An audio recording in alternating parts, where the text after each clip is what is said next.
मेरे प्यारे पशु परिचय वाले साथियों, आप सभी को गुड मॉर्निंग। और आप सभी का हमारे छोटे से digital platform 7-Eleven study YouTube channel पर स्वागत है। तो आज अपन जो देखने वाले वो आपका जो यांत्रिक डिग्री का जो पेपर था 2020 में हुआ था, उसमें राजस्थान जीके के बड़े अच्छे क्वेश्चन पूछे गए थे, लगभग 40 क्वेश्चन। उन्हीं क्वेश्चनों को हल करने वाले हैं। तो देख लेते हैं। ये लो, ये आपकी तरफ क्वेश्चन है। यहाँ से स्टार्ट कर देते हैं अपन 1 से, है ना। तो पहला क्वेश्चन आपके सामने है, निम्न में से किस स्थान पर इंदिरा गांधी नहर परियोजना से पेयजल नहीं पहुंचता है। इसकी मैं बात कर लेता हूं। तो बिल्कुल देखो, इसका जो आपका राइट आंसर हो जाएगा बिल्कुल ऑप्शन नंबर सी वाला जो है आपका बिल्कुल राइट आंसर हो जाएगा। क्लियर। क्योंकि पाली जो है ना, पाली में आपका इंदिरा गांधी का पानी बिल्कुल नहीं पहुंचता है। देखो, टोटल मरुस्थली जिले 12 है आपके, ठीक है। 12 में से एक पाली को छोड़ दो आप, और दूसरा आप जालोर में भी नहीं पहुंचता क्योंकि वहाँ नर्मदा नदी का पानी आता है। बाकी जितने भी जितने भी मरुस्थलीय जिले बचे आपके, सब में आपका इंदिरा गांधी नहर परियोजना का पानी पहुंचता है। जैसलमेर ले लो, बाड़मेर ले लो, बीकानेर ले लो, हनुमानगढ़ ले लो, चूरू ले लो, झुंझुनू ले लो, सीकर ले लो, जोधपुर ले लो, नागौर ले लो, ये सारे में पहुंचता है। अब बढ़ते आगे। भेड़ की किस नस्ल को भारत की मेरिनो के नाम से जाना जाता है। तो ये क्वेश्चन आपका डिलीट हुआ क्योंकि इसमें ऑप्शन में जिसे भारत की मेरिनो कहते हैं वो लिखा हुआ ही नहीं है। चोकला भेड़, कौन सी भेड़ हुई? चोकला भेड़ को भारत की मेरिनो के नाम से जाना जाता है, जो कि शेखावटी क्षेत्र में पाई जाती है। निम्न में से कौन सा सम्मेलन मरुस्थलीकरण की रोकथाम के लिए कार्य करता है। तो ये है UNCCCD, ठीक है। इसकी जो स्थापना हुई 1994 में हुई थी। और इसका पूरे नाम की मैं बात कर लूँ तो देखो, United nation conservation combat desertification, ये इसका पूरा नाम है। आगे बढ़ते हैं, चौथा क्वेश्चन देख लेते हैं। राजस्थान की निम्न में से किस देशी रियासत ने सर्वप्रथम वन संरक्षण योजना लागू की थी। तो चौथे का आपका जो सही आंसर हो जाएगा जोधपुर। ऑप्शन नंबर सी जो है आपका बिल्कुल राइट आंसर हो जाएगा। ऑप्शन नंबर सी जो आपका बिल्कुल राइट आंसर हो जाएगा। क्लियर। आगे बढ़ते हैं, अगला क्वेश्चन देख लेते हैं। राजस्थान में निम्न में से कौन सा एक भूजल ब्लॉक श्रेणी नहीं है। तो देखो, सुरक्षित भी है, अति संदोहित भी है, अर्धक्रांतिक भी है, लेकिन न्यून संदोहित नहीं है। डी नंबर आपका बिल्कुल राइट आंसर हो जाएगा। पांचवें क्वेश्चन का जो सही आंसर हो जाएगा ऑप्शन नंबर डी आपका बिल्कुल राइट आंसर हो जाएगा। क्लियर। आगे बढ़ते हैं।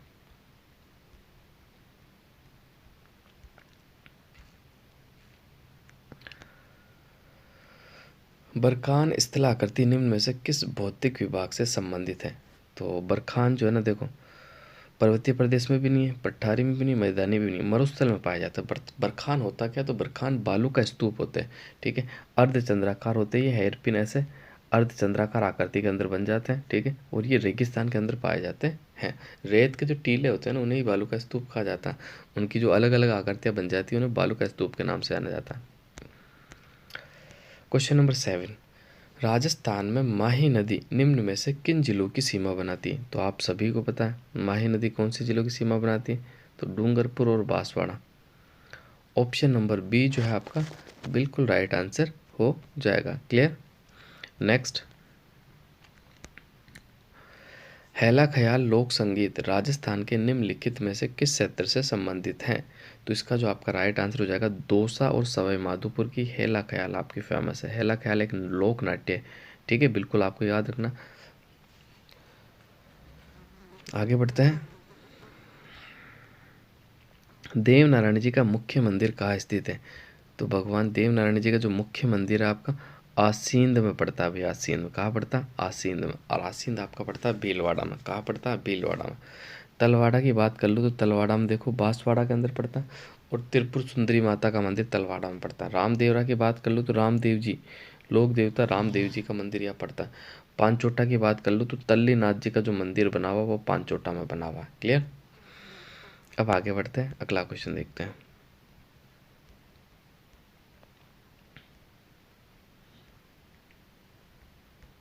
क्वेश्चन नंबर 10 आपके सामने है। बीकानेर की किस राजकुमारी को निशानेबाजी के लिए 1968 में अर्जुन पुरस्कार से सम्मानित किया गया था? तो ये क्वेश्चन नंबर 10 है आपका। इसका जो राइट आंसर हो जाएगा राज्यश्री कुमारी। कौन सी? राज्यश्री कुमारी। ऑप्शन नंबर सी जो है ना आपका बिल्कुल राइट आंसर हो जाएगा। नेक्स्ट क्वेश्चन नंबर 11 आपके सामने है। निम्नलिखित में से कौन सा अभिलेख चित्तौड़ के प्रारंभिक इतिहास पर प्रकाश डालता है? तो ये मान मौर्य का अभिलेख। ऑप्शन नंबर बी जो है आपका बिल्कुल राइट आंसर हो जाएगा भाई। 713 ईस्वी का है और ये मान मौर्य का जो अभिलेख है ये चित्तौड़ के प्रारंभिक काल पे, प्रारंभिक शुरुआत जो हुई थी चित्तौड़ के इतिहास की, उस पर प्रकाश डालता है। अगला क्वेश्चन देख लेते हैं। अगला क्वेश्चन बहुत आसान है आपका, तो अगला क्वेश्चन देख लेते हैं। राठौड़ राजवंश की कुल देवी का नाम बताइए। तो राठौड़ राजवंश की जो कुल देवी है आपकी नागणेची माता है। कौन सी माता है? नागणेची माता। ऑप्शन नंबर सी जो है आपका बिल्कुल राइट आंसर हो जाएगा। अगला क्वेश्चन देखते हैं। किस मुगल शासक ने चित्तौड़ विजय के उपरांत मेवाड़ में सिक्का एलची जारी किया था? तो इसका जो राइट आंसर हो जाएगा बिल्कुल ऑप्शन नंबर बी, अकबर आपका बिल्कुल राइट आंसर हो जाएगा। मुगल बादशाह अकबर ने ही मेवाड़ के अंदर सिक्का एलची जारी किया था। कौन सा? 13वां क्वेश्चन है ना, बिल्कुल राइट आंसर है मुगल बादशाह अकबर। अगले क्वेश्चनों की तरफ बढ़ते हैं, देखते हैं अगला क्वेश्चन आपके क्या है। तो ये 15वां क्वेश्चन है। बम नृत्य का संबंध किस स्थान से है? तो बम नृत्य का जो संबंध है वो बिल्कुल मैं बात करूँ तो अलवर से है भाई। ऑप्शन नंबर ए जो है आपका बिल्कुल राइट आंसर हो जाएगा। Question number 16। आनंद विलास के रचयिता कौन थे? महाराजा राज सिंह, महाराजा जसवंत सिंह, सवाई जगत सिंह, राम मालदेव। 16 का जो आपका सही आंसर हो जाएगा ऑप्शन नंबर बी, महाराजा जसवंत सिंह प्रथम ने लिखा था ये ग्रंथ। कौन सा? आनंद विलास ग्रंथ। बिल्कुल इम्पोर्टेंट है, वापस से रिपीट होगा, अच्छे से आप इसे देखना। हरी मेखला के रचयिता कौन थे? तो 17 की मैं बात करूँ तो ऑप्शन नंबर ए आपका बिल्कुल राइट आंसर हो जाएगा, माहूक। कौन थे भाई? माहूक। हरी मेखले का जो रचनाकार थे वो कौन थे? माहूक थे। अगला क्वेश्चन देखते हैं। राजस्थान के पूर्वी मैदानी भाग में राजस्थान राज्य का कुल भौगोलिक क्षेत्रफल का लगभग कितना प्रतिशत धारित है? तो इसका जो आपका राइट आंसर हो जाएगा, कौन सा क्वेश्चन था ये आपका? 18वां क्वेश्चन था। 18वें का जो आपका बिल्कुल सही आंसर होगा ऑप्शन नंबर बी, 23%। कितना प्रतिशत भाई? 23% भाग जो है आपका पूर्वी मैदानी भाग के अंदर आता है, जबकि 61% जो आता है वो रेगिस्तान में आता है। कितना? 61% आपका रेगिस्तान में आता, 23% आपका पूर्वी मैदान में आता। कौन से मैदान में आता? पूर्वी मैदान के अंदर आता है। ठीक है, क्लियर। आगे बढ़ते अगला क्वेश्चन देखते हैं। ये रहा अगला क्वेश्चन आपका, इधर ये रहा 19वां, है ना। निम्न में से कौन सा राजस्थान में प्रचलित तौर पर मावट के रूप में जाना जाता है? पर्वतीय लवण, मरुस्थलीय मृदा, शीतकालीन वर्षा, लोक नृत्य। तो इसका जो राइट आंसर हो जाएगा, सर्दियों की जो बरसात होती है ना, शीतकालीन वर्षा, उसे मावट कहा जाता है। इसे गोल्डन ड्रॉप्स भी कहा जाता है। रबी की फसल के लिए बहुत लाभदायक होती है। ये जो आती है भूमध्य सागरीय चक्रवातों से आती है। ठीक है, तो शीतकालीन में जो वर्षा होती है उसे मावट के नाम से जाना जाता है। अगला क्वेश्चन। राजस्थान में मरुस्थल के प्रयाण प्रक्रिया का संबंध है। तो 20 का जो आपका राइट आंसर हो जाएगा बिल्कुल ऑप्शन नंबर सी, मरुस्थल के विस्तार से। ऑप्शन नंबर सी जो है आपका बिल्कुल मरुस्थल का प्रयाण यानी मार्च, है ना, मरुस्थल का मार्च यानी मरुस्थल के विस्तार से संबंधित है। निम्न में से कौन सा केंद्र जिप्सम का बाड़मेर में उत्पादक केंद्र नहीं है? तो बड़ा अच्छा सवाल है वैसे। कुर्ला, श्योकर, खुटानी, पार के ढाणी। तो 21 का जो राइट आंसर हो जाएगा आपका बिल्कुल ऑप्शन नंबर सी, खुटानी नहीं है भाई। बाकी कुरला भी है, श्योकर भी है, पार की ढाणी भी है। यहाँ पर आपको जिप्सम मिलता है, ये तीनों ही बाड़मेर में स्थित है, लेकिन खुटानी में आपका जिप्सम नहीं मिलता है। ये भी है तो बाड़मेर में आपका। जेत सागर तालाब कहाँ स्थित है? तो 22वें क्वेश्चन की मैं बात कर लूँ तो जेत सागर तालाब आपका पड़ता है बूंदी में। कहाँ पड़ता है भाई? बूंदी में। बावड़ियों का शहर, द्वितीय काशी, ठीक है, wells of step of wells, इसी बूंदी को जाना जाता है। ये सारे उपनाम जो मैंने बताया बूंदी के। उदयपुर वाइट सिटी, पूर्व का वेनिस, अजमेर, राजस्थान भारत का मक्का, राजस्थान का हरदे, माउंट आबू, माउंट आबू जो कि आपके सिरोही के अंदर पड़ता है। देखो आप में से हाल ही में माउंट आबू का नाम बदलने का प्रस्ताव चल रहा है, वो नया होने वाला है। तो नया नाम माउंट आबू का क्या रखने वाला है ये मुझे कमेंट करके बताना। निम्नलिखित संतों में से कौन जन्म से मुसलमान था? महावजी, हरिदास जी, लालदास जी, चरणदास जी। तो 23 का आपका जो राइट आंसर हो जाएगा संत लालदास जी। ऑप्शन नंबर जो सी है आपका बिल्कुल राइट आंसर हो जाएगा। इनका संबंध मेवात क्षेत्र से है, बिल्कुल आपको याद रखना। दूसरा, इनके गुरु जो है गद्दन चिश्ती है। कौन भाई? गद्दन चिश्ती, ठीक है। और इन्होंने लालदासी संप्रदाय चलाया था। कौन सा? लालदासी संप्रदाय। आगे बढ़ते हैं, अगला क्वेश्चन देखते हैं।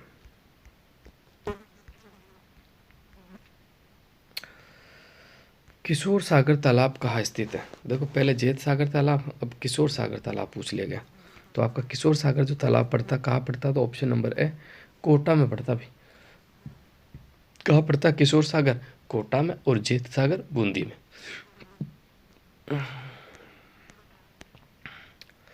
अगला क्वेश्चन है 26वां। आर्थिक सशक्तिकरण के बिना राजनीतिक स्वतंत्रता का कोई अर्थ नहीं, ये किसने कहा था? तो देख लो ये कौन सा क्वेश्चन था आपका? 25 था ना। तो 25 का जो राइट आंसर हो जाएगा, अगर 25 की मैं बात करूँ तो ऑप्शन नंबर आपका डी शांति त्रिवेदी का कथन है। ये किसका है भाई? शांति त्रिवेदी का कथन है। आर्थिक सशक्तिकरण के बिना राजनीतिक स्वतंत्रता का कोई अर्थ नहीं है, ये किसने कहा था? शांति त्रिवेदी ने कहा था। 26वां क्वेश्चन आपके सामने। वीरांगना कालीबाई जिसने अपने अध्यापक को बचाने के लिए अपनी जिंदगी दे दी, वे कहाँ की रहने वाली थी? तो वे रास्तापाल की रहने वाली थी। कहाँ की? भी रास्तापाल। रास्तापाल कांड जो हुआ था आपका 19 जून 1947। 27वां क्वेश्चन आपके सामने है। कामड़िया पंथ के संस्थापक कौन थे? तो कामड़िया पंथ की मैं बात करूँ तो इसके संस्थापक संत रामदेव जी। कौन थे भाई? संत रामदेव जी थे, बिल्कुल आपको याद रखना है। आगे बढ़ते अगला क्वेश्चन देखते हैं।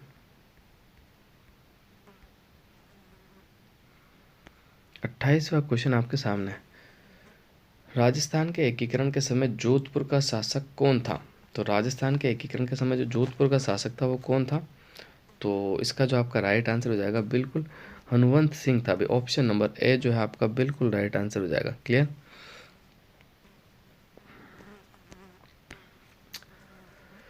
राजस्थान के किस क्षेत्र में पंधारी के मोदक, तो पंधारी के जो मोदक प्रसिद्ध है किसके? तो 29 की अगर मैं बात कर लूँ तो देखो बीकानेर के जो पंधारी के मोदक है बहुत फेमस है।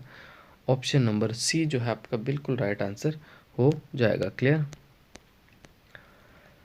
अब देखो क्वेश्चन नंबर 30 आपके सामने है। 1857 ईस्वी के विप्लव के समय राजपुताना रेजिडेंसी में गवर्नर टू जनरल एजीजी कौन था? तो इसका जो राइट आंसर हो जाएगा जॉर्ज पैट्रिक लॉरेंस था भाई। कौन था? George Patrick Lawrence. 1857 की क्रांति की बात करूँ तो उस समय जो आपके गवर्नर जनरल थे वो लॉर्ड कैनिंग थे भाई। कौन थे? Lord Canning. क्लियर? इसके अलावा मैं बात कर लूँ तो देखो 1857 की क्रांति में राजस्थान में 6 सैनिक सामने थी। इसमें से 2 ने 1857 की क्रांति में भाग नहीं लिया था। एक तो आपकी ब्यावर, दूसरी आपकी खेरवाड़ा। क्लियर? एक तो ब्यावर होगी, एक खेरवाड़ा होगी। ठीक है, ये आपको याद रखना है। इसके अलावा 1857 की क्रांति की शुरुआत राजस्थान में तो आपके नसीराबाद से हुई थी। कहाँ से हुई थी? नसीराबाद से। 28 मई 1857 से। अब बढ़ते हैं आगे। क्वेश्चन नंबर 31 आपके सामने है। देसी रियासत जो 25 मार्च 1948 को गठित संयुक्त राजस्थान का हिस्सा नहीं थी, यानी 25 मार्च 1948 यानी राजस्थान के एकीकरण के दूसरे चरण की बात कर रहा। बूंदी भी थी, प्रतापगढ़ भी थी, शाहपुरा भी थी, उदयपुर नहीं थी। उदयपुर का जो गठन हुआ था वो तीसरे चरण में हुआ था। ठीक है, राजस्थान में जो विलय हुआ था वो तीसरे चरण में। क्लियर?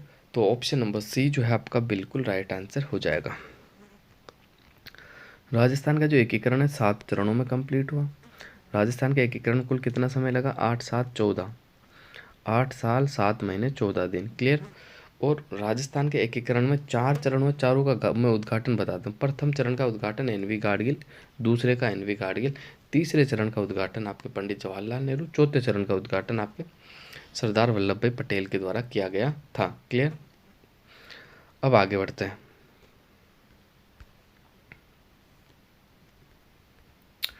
रुको थोड़ा वापस आ जाते हैं अपन आगे आगे थोड़ा सा।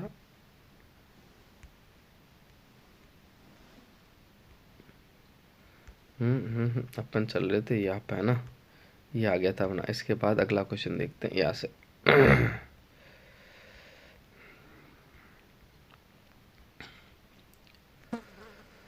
जाखम बांध परियोजना राजस्थान के निम्नलिखित जिलों में से किसमें स्थित है, आपको बताना है। तो 32 का जो आपका राइट आंसर हो जाएगा, बिल्कुल 32 की मैं बात करूँ तो इसका जो राइट आंसर आपका हो जाएगा ऑप्शन नंबर ए, प्रतापगढ़ में स्थित है। कहाँ स्थित है? प्रतापगढ़ में स्थित है। क्लियर। जाखम बांध राजस्थान का सबसे ऊंचा बांध भी है। इसकी जो ऊंचाई है 81 मीटर है। कितनी है? 81 मीटर। मैंने पिछली कुछ क्लास में जवाई बोला था, तो उसको आप सुधार कर लेना। सबसे जो बड़ा ऊंचा बांध है वो जाखम बांध है। ठीक है। निम्नलिखित उत्पादों में से कौन सा पर्दे बनाने के काम में आता है? तो 33 का जो राइट आंसर हो जाएगा ऑप्शन नंबर बी, आपका बिल्कुल राइट आंसर हो जाएगा भाई, खस। निम्नलिखित उत्पादों में से पर्दे बनाने का जो काम आता है वो खस आता है। 33 का जो राइट आंसर है ऑप्शन नंबर बी माना है। अगला क्वेश्चन देखते हैं। 34, निम्नलिखित में से कौन सा यूनेस्को की विश्व विरासत स्थल में सूची में है? राष्ट्रीय मरु उद्यान नहीं, रणथंभौर बाघ टेरिटोरी नहीं है, चंबल घड़ियाल नहीं। ऑप्शन नंबर सी आपका केवलादेव राष्ट्रीय उद्यान जो है ना, ये आपका शामिल है भाई। ऑप्शन नंबर सी जो है इसका आपका बिल्कुल राइट आंसर हो जाएगा। क्वेश्चन नंबर 35 की बात कर लेता हूँ मैं।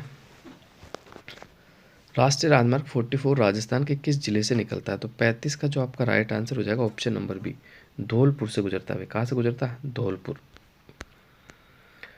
पहाड़ी मृदा राजस्थान में पाई जाती है। कहाँ पाई जाती है आपको बताना। तो 36 का जो राइट आंसर हो जाएगा उदयपुर और कोटा में आपकी पहाड़ी मृदा पाई जाती है। पहाड़ी मृदा कहाँ पाई जाती है?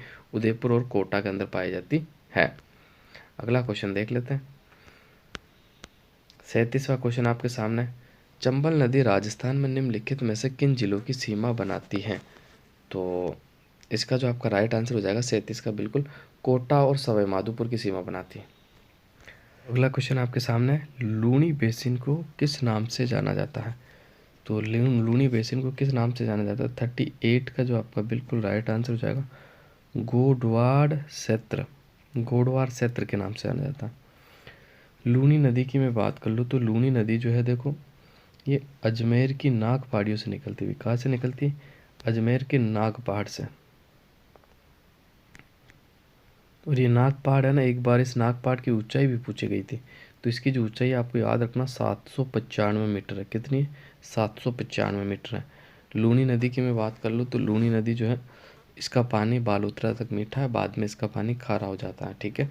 और जब ये अजमेर से निकलती है तो इसका नाम सागरमती होता है। फिर एक शाखा, एक नदी और आती है छोटी सी जो गोविंदगढ़ से आती है, उसका नाम सरस्वती होता है। दोनों शाखे मिलने के बाद इसका नाम लूनी नदी होता है।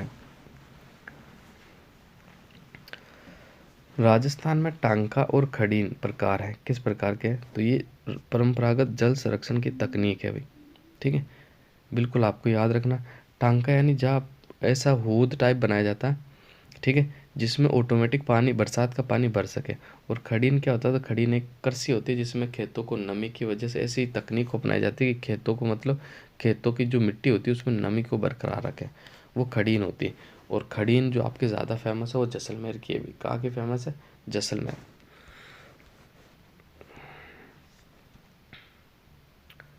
तो आज का आखिरी क्वेश्चन आपके सामने है।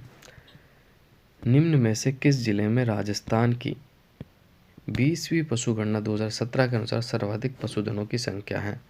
तो इसका जो राइट आंसर हो जाएगा ऑप्शन नंबर बी, आपका बिल्कुल राइट आंसर हो जाएगा। क्लियर। अब देखो मैं बता देता हूँ आपको। एक तो पूरे भारत का राजस्थान में जो कुल पशुधन पाया जाता है, आपको याद रखना 10.58 है।